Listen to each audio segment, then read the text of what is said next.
우리가 잘 아는 바와 같이 예수님에게는 12제자가 있었습니다. 그 가운데서 예수님의 사랑을 특별히 받았던 제자 한 분이 계시는데 요한입니다. 12제자 중에 요한의 나이가 어느 정도였는지는 모르지만 좀 어린 편에 속하지 않았나 이런 생각을 합니다. 요한은 12제자 중에서 가장 장수한 사람입니다. 이 요한 3서를 기록할 때만 해도 그의 요한의 나이가 거의 90살 넘어가는 이제 고령이었던 것을 우리는 알고 있습니다. 요한이 평생 주님의 복음을 위해서 사역하면서 많은 제자들이 생겼습니다. 영적 자녀들이 생겼어요. 그 가운데서 특별히 요한의 마음에 늘 남아있는, 참 항상 생각할 때마다 감사하고 또 기쁘고 또 마음이 가는 사람 하나 있었어요. 그분이 바로 가이오라는 사람입니다. 오늘 우리 요한 3서는 바로 이 가이오에게 요한이 고령의 몸으로 편지를 써보낸 내용이 담겨 있습니다. 짧은 편지입니다. 이 가이오를 요한이 생각할 때마다 축복하고 싶은 마음이 자꾸 생겼어요. 그래서 편지 서두부터 축복이 나오잖아요. 사랑하는 자여, 내가 내 영혼이 잘됨 같이 범사에 잘되고 강건하기를 원하노라. 우리 현대말로 요약을 하면 이 말입니다. 영혼이 강건해지기를 바라노라. 육신이 건강하기를 원하노라. 범사에 형통하기를 원하노라 하는 말입니다. 이것은 우리가 이 세상을 살아갈 동안 행복을 추구하기 위해서 꼭 갖추어야 될 절대 요건처럼 흔히 생각을 하지 않습니까? 이만큼 소중한 것이죠. 요한이 가이오에게 축복하고 싶었던 이 내용은 하나님께서 오늘 우리들을 향해서 축복하고 싶어하는 내용입니다. 그렇기 때문에 성경에 기록해 놓고 우리가 수시로 읽으면서 하나님이 나를 이렇게 복빌어 주시기를 원하시는구나, 내 영혼이 잘 되기를 원하시는구나, 내 육신이 강건하기를 원하시는구나, 내가 하는 범사의 모든 일들이 형통하기를 하나님이 원하시는구나 하는 것을 우리가 늘 마음에 기억하고 또 담을 수 있도록 이렇게 기록해 놨어요. 그러므로 이 말씀은 바로 하나님이 우리를 향하신 축복의 내용이다, 이렇게 우리가 받아들이면 됩니다. 하나님은 우리의 영혼만 건강하는 것으로 만족하시지 않습니다. 하나님은 우리의 육신도 건강하기를 원하십니다. 하나님은 성도들이 세상에서 그저 가난하기만을 원하시지 않습니다. 형통하기를 원하십니다. 이게 하나님의 마음이에요. 믿습니까? 예. 그리고 또 하나 이 말씀을 통해서 우리가 명심해야 될 사실이 있습니다. 내 영혼이 잘됨 같이 범사에 잘되고 육신이 강건하기를 원하노라. 이 내 영혼이 잘됨 같이 이 말 속에 담겨 있는, 여러분, 그 이면의 뉘앙스를 우리가 읽을 수 있어야 합니다. 하나님은 영혼이 잘 되는 사람이 육신도 건강하고 범사에 형통하기를 원하시지, 영혼이 잘 되지 못하고 영혼이 병들어 있는 사람이 육신 건강한 거 하나님 별로 안 좋아하세요. 영혼이 제대로 서 있지 못하면서 그저 만사히 형통해가지고 세상에서 그저 자신만만하게 사는 것 주님이 원하지 않으세요. 하나님이 원하시는 것은 일단 영혼이 잘 될 때 다른 것들이 잘 되기를 원하시는 거예요. 이 점을 아셔야 돼요. 그러니까 내 영혼이 잘됨 같이, 그 말은 내 영혼이 잘 되는 것을 보니 범사에 잘 되기를 원하노라, 육신이 건강하기를 원하노라, 자연스럽게 축복하고 싶은 마음이 생기는 거예요. 영혼이 잘 되지 않는 사람 보고 이런 축복이 나오지 않아요. 우리가 이 점을 염두에 두어야 합니다. 자, 그렇다면 여러분, 영혼이 뭡니까? 굉장히 어려운 질문입니다. 너무나 잘 아는 말 같지만 영혼이 뭐냐고 누군가가 질문을 하면 금방 대답이 나오지 않는다는 것이 솔직한 우리의 고백이에요. 창세기 2장 7절에 보면 하나님께서 인간을 만드실 때 처음에 흙으로 빚어서 몸을 만들었어요. 그 다음에는 그 코에 생기를 불어넣었습니다. 그리고 나서 무슨 말씀이 따라오는지 아세요? 드디어 생명이 된지라, 그래서 생명이 된지라 영혼을 가진 존재가 되었다 하는 이야기입니다. 이걸 보면 하나님께서는 우리를 육신의 몸을 만드심과 동시에 우리의 영혼을 주셨다는 것을 알 수 있습니다. 이것이 다른 짐승과 차이점이에요. 다른 짐승은 영혼이 없어요. 그러나 사람은 영혼을 만드셔서 육신과 결합되게 하셨어요. 따라서 이 영혼이 있기 때문에 하나님이 우리를 놓고 자기 형상대로 만들었다고 기록하고 있습니다. 우리의 영혼은 하나님의 형상입니다. 하나님의 모습을 닮은 형상이에요. 영혼이 있기 때문에 우리가 하나님의 형상을 닮았다, 이렇게 말할 수가 있는 것입니다. 다른 동물이나 짐승에게는 그것이 없어요. 그러나 우리가 신약 성경을 좀 보면 신약 성경에서는 이 영혼이라는 단어를 마음 혹은 정신, 이런 단어하고 같이 적당히 섞어가면서 호환해가지고 자주 사용하는 것을 볼 수 있습니다. 이 점도 우리가 유의해야 합니다. 어떤 때는 영혼이라고 하다가 어떤 경우에는 마음이라고도 하고 어떤 때는 정신이라고도 합니다. 그만큼 이 보이지 않는 내면의 세계를 가리키는 것이니까 표현이 좀 다양해질 수 있다는 것도 우리가 염두에 두어야 합니다. 어쨌든 영혼이 뭐냐? 보이지 않는 내면의 자아입니다. 우리의 속 사람입니다. 하나님의 임재로, 하나님이 우리 안에 거하심으로 가득 찰 수 있는 내 내면의 실체입니다. 이게 영혼입니다. 하나님과 만나는 가장 적합한 장소입니다. 이것이 영혼입니다. 찬양과 감사와 기쁨이 충만하여 하나님께 거룩한 제사를 드릴 수 있는 우리 내면의 깊은 곳에 있는 지성소입니다. 이것이 우리의 영혼이요. 그리고 경우에 따라서는 하나님을 사모하고 사랑하고 갈망하는 우리의 내면의 자아인데 이게 영혼이요. 그래서 시편 42편 1절 보면 영혼의 갈망이 나오지 않습니까? 하나님이여 사슴이 시냇물을 찾기에 갈급함같이 내 영혼이 주를 찾기에 갈급하나이다. 영혼이 주를 찾기에 갈급하나이다. 하나님을 찾아 갈망하는 내 내면의 자아, 이게 바로 영혼이라고 말이에요. 어떤 때는 엄청난 에너지가 분출되는 내 힘의 원천이라고 말할 수 있습니다. 이게 영혼이요. 많은 사람들이 참 세상에서 성공하고 하는 일마다 형통하기 위해서 밤낮 없이 실험하고 시간 투자하고 정력 투자하고 온 힘을 다 기울여서 여러분 노력하는 거 우리가 잘 보잖아요. 그러나 영혼에 대해서는 관심이 없어요. 마치 영혼 없는 존재같이 보여요. 속이 텅 빈 인간처럼 보여요. 그만큼 관심이 없어요. 그 대표적인 인물이 성경에 등장합니다. 예수님께서 비유해서 말씀하셨죠. 어리석은 부자요. 젊습니다. 건강합니다. 손을 대는 것마다 막 재산이 푹푹 불어납니다. 농사를 지으면 다른 사람보다도 막 2배, 3배 수확을 합니다. 막 그냥 복이 터졌어요. 그래가지고 창고를 짓고 그저 있는 곡식들 쌓을 만큼 다 쌓아놨습니다.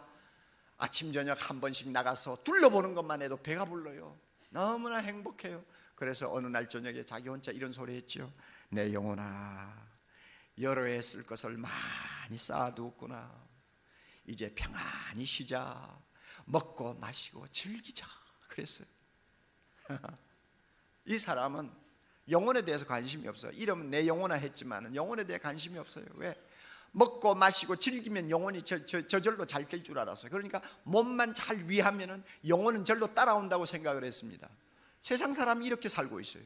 그런데 이 부자를 향해서 주님이 뭐라고 하셨어요? 이 바보 같은 자야, 어리석은 자야, 오늘 밤에 내가 내 영혼을 부르겠다. 그렇다면 네가 쌓아놓은 것 다 네 것이 되겠느냐? 그렇죠? 영혼에 대해서 관심을 가져야 될 인간이 영혼을 무시하고 사니까 나중에는 너무나 바보 같은 종말을 맞이하게 되는 것입니다. 우리 주변에 보면 이런 사람들이 한두 명이 아니에요.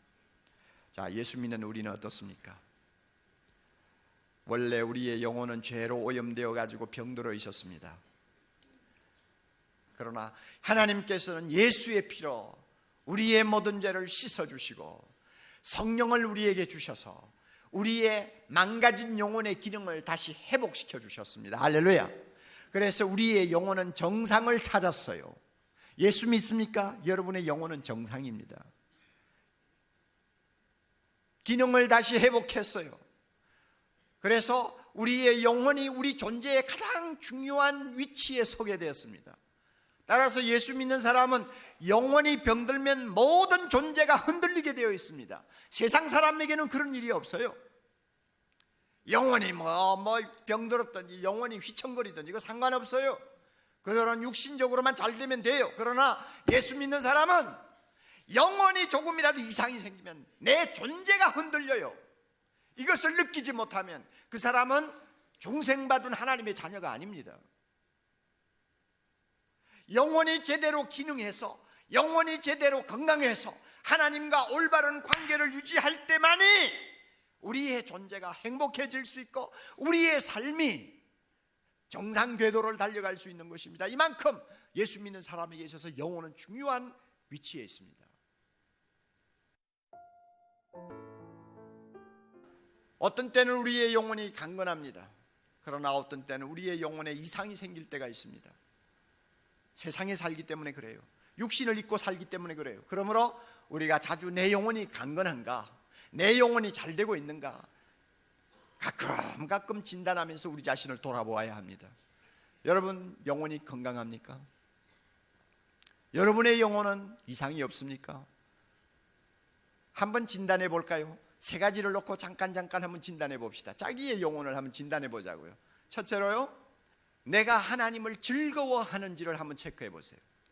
우리가 잘 아는 바와 같이 에덴 동산에서 아담과 하와가 행복한 나날을 보낼 때는 하나님과 매일 만났잖아요. 그들에게는 하나님 자신이 제일 즐거움이었고 행복이었어요. 하나님이 다가오시는 음성만 들리면 아담과 하와는 어린애처럼 달려가서 하나님에게 안겼죠. 그것이 에덴 동산의 행복이었어요. 그러나 마귀의 유혹을 받아서 두 사람이 죄를 용납하자마자 선악과를 따먹고 나자 영혼이 오염되어 버렸어요. 영혼에 이상이 생겼어요. 그 결과 나타난 제일 첫 번째 증세가 뭡니까? 하나님이 싫은 거예요. 하나님께서 거니시는 소리가 들리자마자 기겁을 하고는 두 사람이 손잡고 나무 밑에 숨어버렸어요. 영혼이 건강하지 못하면 아담과 하와에게 있었던 이 증세가 우리에게 나타납니다. 하나님이 귀찮아요. 두 번째로 우리가 진단할 것이 있습니다. 건강하고 형통할 때 내 마음이 세상으로 기울지 않나 하는 것을 한번 검토해 보세요. 대부분의 사람들은 일단 세상에 태어나서 한 생을 건강하게 삽니다. 그리고 또 그들 가운데서 많은 사람들은 소위 세상에서 이야기하듯이 성공하는 사람들입니다. 자기가 목표한 대로 어떤 목적을 달성하기도 하고 또 어떤 때는 자기 능력 이상으로 또 여러 가지 형통함을 맛보면서 세상을 살게 됩니다.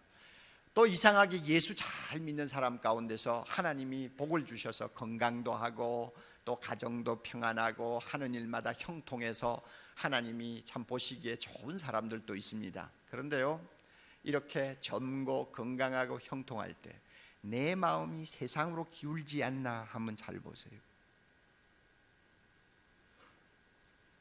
10에 9은 그렇게 될 확률이 굉장히 많습니다.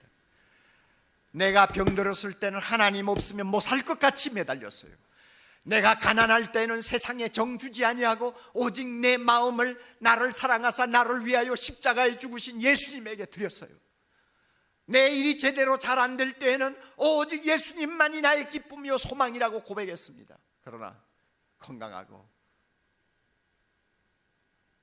이것저것 잘 되니까 세상 사는 재미가 생겼어요.